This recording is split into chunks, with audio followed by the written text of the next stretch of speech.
3월 3일 목요일 은혜와 회복을 위한 가정 예배를 드립니다.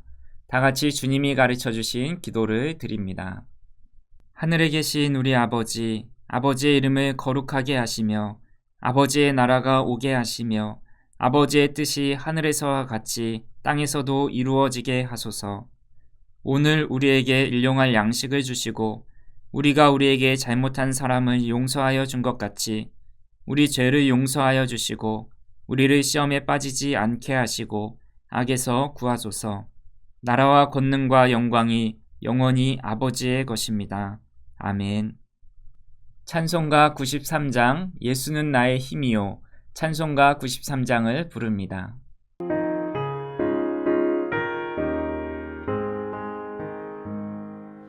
예수는 나의 힘이요 내 생명 되시니 구주 예수 떠나 살면 죄 중에 빠지리 눈물이 앞을 가리고 내 맘에 근심 쌓일 때 위로하고 힘 주시리 주 예수. 예수는 나의 힘이요 내 친구 되시니 그 은혜를 간구하면 풍성히 받으리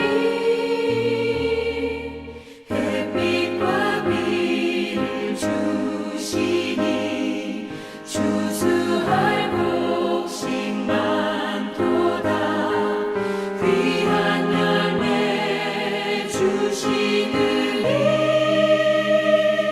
주 예수. 예수는 나의 힘이요 내 기쁨 되시니 그 명령을 준행하여 늘 충성하겠네 주야로 보호하시며 바른 길 가게 하시니 의지하고 따라가리 주 예수. 예수는 나의 힘이요 내 소망 되시니 이 세상을 떠나갈 때 곧 영생 얻으리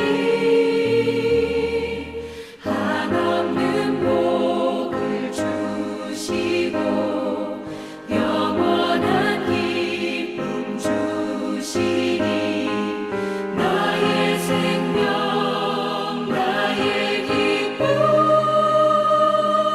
주 예수.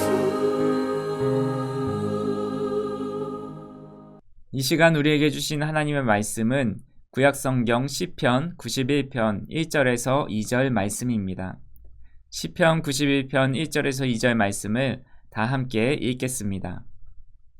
지존자의 은밀한 곳에 거주하며 전능자의 그늘 아래 사는 자여 나는 여호와를 향하여 말하기를 그는 나의 피난처요 나의 요새요 내가 의뢰하는 하나님이라 하리니. 아멘. 코로나19의 확산세와 우크라이나, 러시아와의 전쟁을 보면서 이 땅에는 나를 완전히 보호해줄 안식처가 없다라는 생각을 하게 됩니다.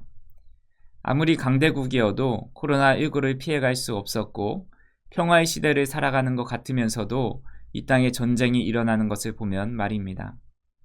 하지만 성도에게는 참된 안식처가 있습니다. 바로 지존자의 은밀한 곳, 또 전능자의 그늘입니다. 본 시의 저자가 누구인지 기록되어 있지 않아 누구인지는 모르지만 이 시의 저자가 누가 됐든지 간에 지존자이신 하나님의 보호를 직접적으로 경험한 사람임은 분명합니다. 본시는 크게 세 부분으로 나눠지는데 먼저 1절에서 2절은 시인이 직접 하나님을 경험한 하나님에 대한 신앙 고백입니다. 3절에서 13절은 하나님께서 그를 어떻게 보호하여 주셨는지 구체적으로 말씀합니다. 14절에서 16절은 이런 시인의 선언에 대한 하나님의 화답입니다. 본시를 통해서 우리에게 주시는 교훈이 무엇인지 살펴보도록 하겠습니다.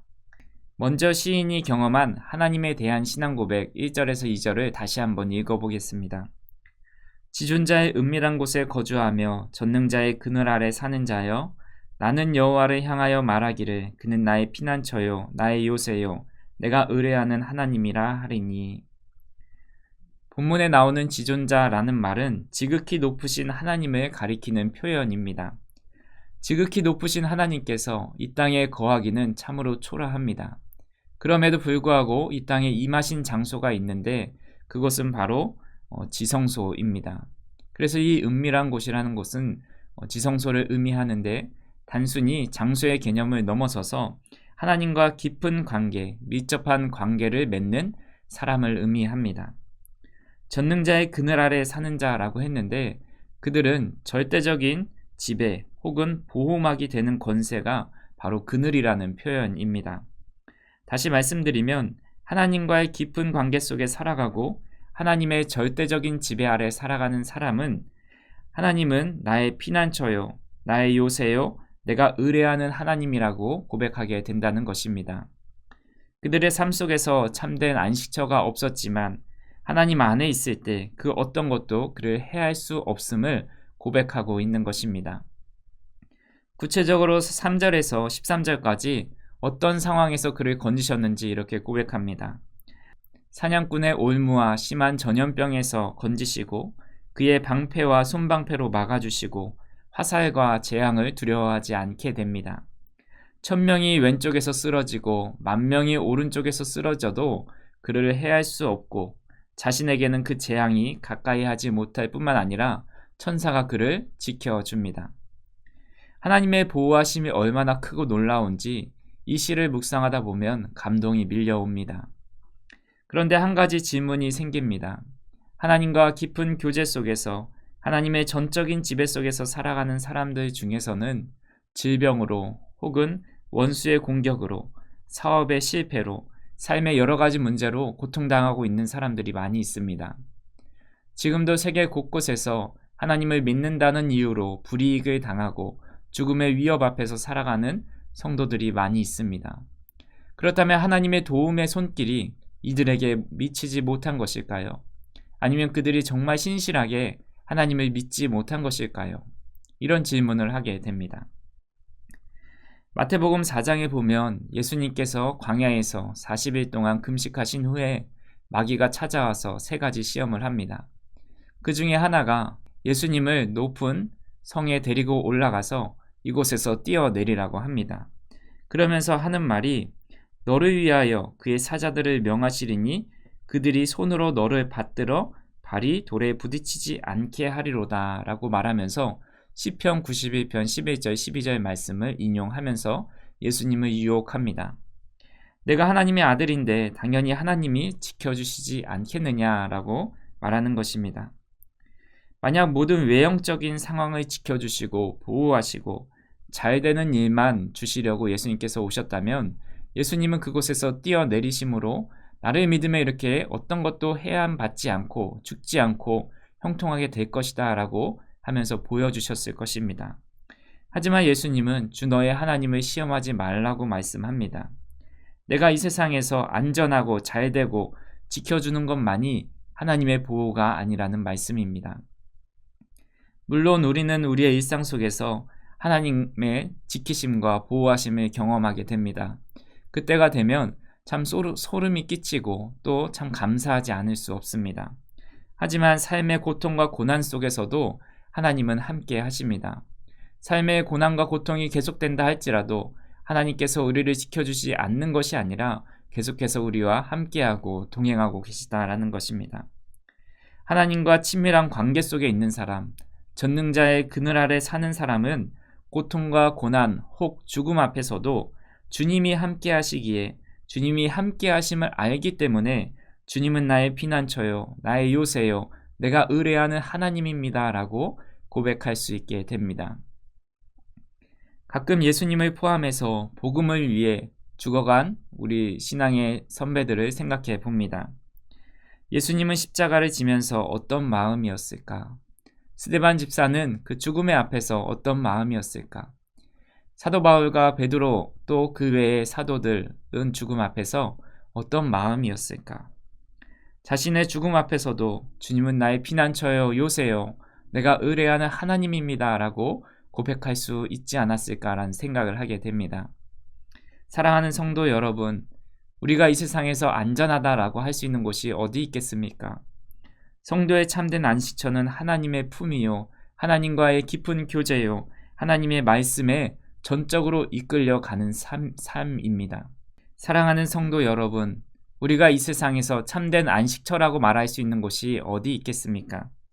성도의 참된 안식처는 하나님의 품이요, 하나님과 깊은 교제요, 하나님의 말씀에 전적으로 이끌려 살아가는 삶이 바로 우리가 이 땅에서 누리는 천국이요, 참된 안식처요, 또한 안전지대라고 말할 수 있습니다. 이런 하나님과의 깊은 교제를 통해서 내가 나를 사랑한즉 내가 너를 건지리라, 내가 내 이름을 안즉 내가 너를 높이리라 확증하시는 은혜를 받고 누리며 살아가는 저와 우리 성도님들이 되시기를 주님의 이름으로 축복합니다. 다 같이 기도하겠습니다. 지존자의 은밀한 곳에 거주하며 전능자의 그늘 아래 사는 자가 되게 하옵소서. 함께 기도하겠습니다.